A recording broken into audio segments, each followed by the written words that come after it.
For those new to my channel, welcome. My name is Julia. I was born and raised in the church. My parents had 8 kids. They got divorced. My dad remarried a woman with 5 daughters. And then they had one on their own, so there was 10 girls and 4 boys. I got my bachelor's degree at BYU, Idaho. I served my mission in the Salt Lake City South and East Mission. I served at the Visitor Center up in Park City that no longer exists. When I got home, I met a guy, and we got engaged 3 weeks later. And a few years into our marriage, I became an LGBTQ+ ally. And during that same time, I was part of a small group called the Mound Rovers, where we would make videos and write articles promoting a United States setting for the Book of Mormon, except I was way more interested in the church history side than the geographical side. During my studies, I came across the terrible details of Joseph Smith's polygamy and learned more about the church's homophobic and racist history.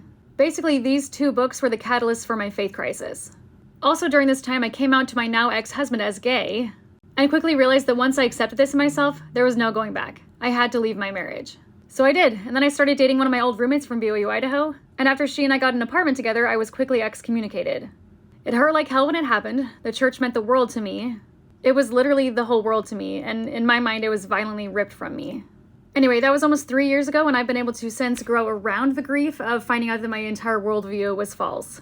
And just as when I was in the church, I still love to learn about church history and share the things that I'm learning. And I went back to school in January to get my master's degree in history, and I hope to continue to research and publish my findings. So yeah, welcome.